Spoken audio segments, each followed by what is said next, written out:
respected. That's right. Y'all men wanna be leaders, we wanna be leaders too. Yup. Y'all men wanna get money, we wanna get money too. Money. Y'all men wanna pay the bills, we wanna pay the bills too. Y'all men wanna propose, hell, we wanna get on one knee and propose too. Whoa. It's time for us women to stand up. Don't touch me. Oh shit. It's time for us women to take the lead. It's time for us women to pay for the first date. It's time for us to mow the lawn. It's time for us to do the... This is my favorite thing to do. I've talked about this before, but these are called ignore sessions. So these guys will pay me to FaceTime them and ignore them, and while I'm ignoring them in those 5 minutes, they're sending me more money. I charge like $400 for 5 minutes, and that's not including the money that you're sending me while I'm ignoring you. And that's the only type of session I'll do on Skype or FaceTime. Like, I'm not gonna talk to you. Don't be fucking boring. This whole town is so fucking boring, I can't. Never agree to basic dates. Even a movie date should give luxury. Accepting basic poorly planned dates is showing him you're not special. He wouldn't take his celebrity crush to a mediocre restaurant. If he can't afford to throw away at least $400 on dinner, he clearly can't afford to make you a kept wife. Men who can afford housekeepers, chefs, and nannies for vacations are not taking you on dates to Red Lobsters, Cheesecake Factory, and Outback. Wealthy men have exquisite taste from experience. He should be familiar with eating at quality restaurants and know different cultural foods from traveling around the world.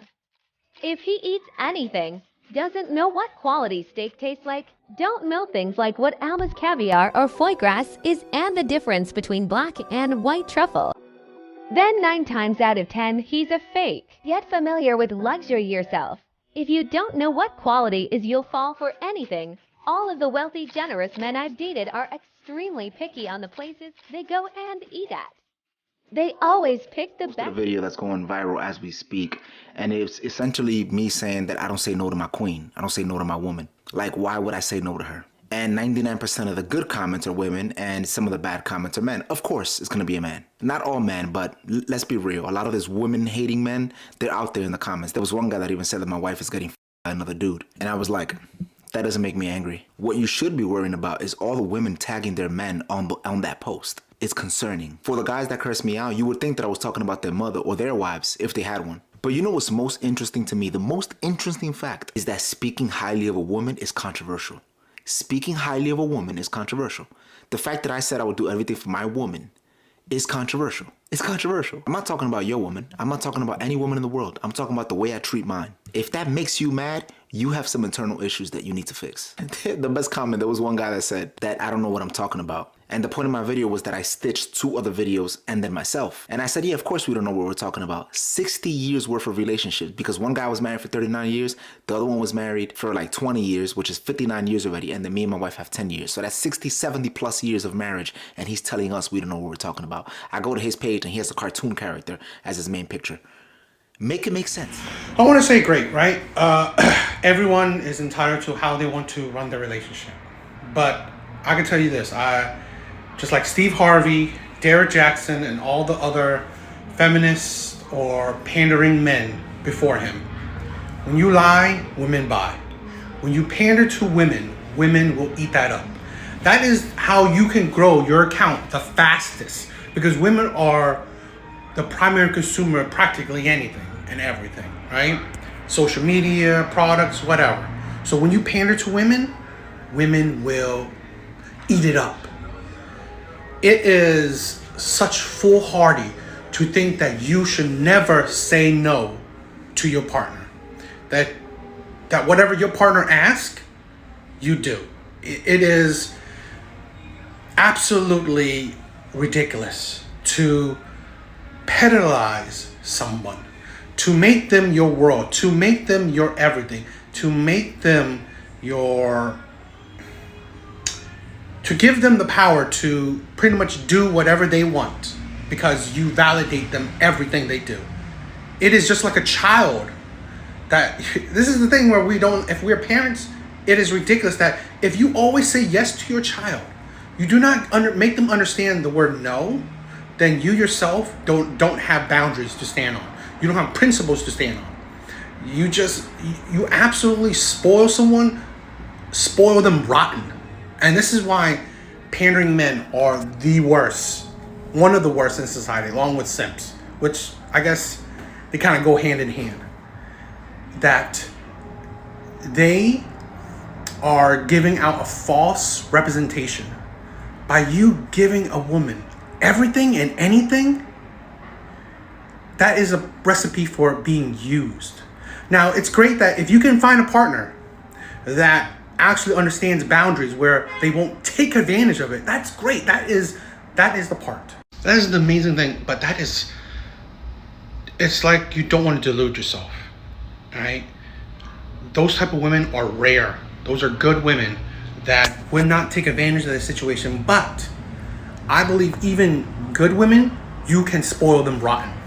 You can turn them into someone that will take advantage, because if you constantly allow it, they won't see the fault in it. And this is why pandering men are the worst, right? Men that just, if you could say yes to women all the time, if you don't say no, it's unbelievable what you're doing. And then I hate a man who know they worth, because that just is aggravating. Ladies, don't kill me for this, but women hate for a man to know his worth. We don't like that shit. Nigga come around thinking he know his worth. Oh, he too good for this, he too good for that. A man that know his worth ain't gonna let us play with him. And I don't like that. Me personally, I don't like that. Nigga, I need you to come around not knowing shit. I don't like men who know their worth. Like, I hate y'all. I hate men who know their worth. They be like, I don't gotta deal with girl shit. As a woman, dealing with a man who knows his worth is literally like the most like humbling experience ever, because he will literally cut your ass off. Society's always telling women, know your worth, know your worth, know your worth. But we act like men aren't supposed to know their worth. And people take issue when a man knows his worth.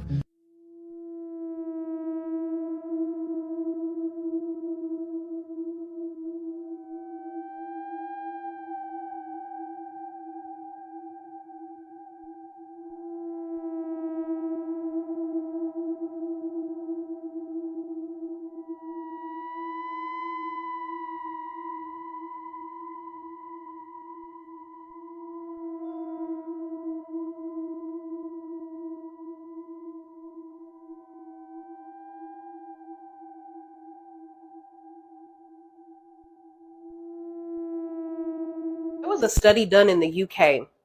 I believe it was in 2014. And then it was done again in 2019. It revealed that over 50% of women have a backup plan while still in committed relationships. This means that they have a plan B in case their current relationship fails. Women initiate 70% of the divorces in America. When it comes to college educated women, this number jumps up to 90%. Single man looking to get married, don't date American women. And here's why. The United States is #1 in divorce rate, with over 60% ending in divorce. And over 70% of them are initiated by the woman, and even more if they have an education. One of the leading causes for it is financial issues. These American honeys are being taught one thing: take your money and run. And they'll take all of it, anywhere from 10 to 40%, and even more if you have children with them. So if you're looking for a cheap solution, sign a fucking prenup. Or if you want to eliminate the whole issue, a passport's literally like $100, $130. I know there's gonna be some women watching this going, we'll just find another man. Really? Because by 2030, 45% of you ages 25 to 44 are going to be single and remain that way. Also, fun fact, 25 to 44 is also the main window of fertility, which means no babies after that. Now, for men who it's already too late and you think you found the love of your life, have them sign the prenup. Do not let them twist you into thinking it doesn't need to happen. That's definitely going to be able to pay the bills, like take care of me. But I still want to be able to have the option to work and do like my career, have a career, and still have kids. Okay, so you want it all? Yeah. Okay, how much money is a man going to need to make to be able to pay all the bills for a family of 4? Probably well over 400K. What percentage of men in this country make over $400,000? I would say maybe 2 to 4%. Probably not a lot. 1. Okay. 1%. So let's go back to what you said. I feel men don't care about what you feel. We think, act, and do. Men hit the financial stride between 45 and 55. Are you prepared to marry a man that's 45 years old or older? No. So you're a delusional black woman. The more bills a woman pays by herself, the less attractive men become. You sure about that? You sure about that? You sure about that? I just paid 3 bills just now with my own debit card. Like the independent black woman I don't want to be. I don't want to be INDEPENDENT. Do you know what that means? That means independent, motherfucker. I don't want to be independent anymore. You know, I don't want to be a strong, independent woman. I think we have enough strong, independent women. I don't want to be an independent woman anymore. I quit at being independent. I don't want to do this shit no more. This shit is draining. You know, have dinner ready for your husbands when they got home from work. That is all I want to do. But no, you thought everyone wanted to be independent. I don't want to be independent. A break from dating, and I didn't need a man. I changed my mind. I'll take whoever. Just like get here ASAP. It's so fucking exhausting and draining to act like everything is okay. Now I'm like, I don't want to be this strong, independent woman. I don't. I can't believe I used to truly feel so empowered by being like, I would never let a man support me fully. It took me 2 years in corporate America to be like, yourself. I would love if somebody came in here. I don't want to be independent anymore. Good luck with that.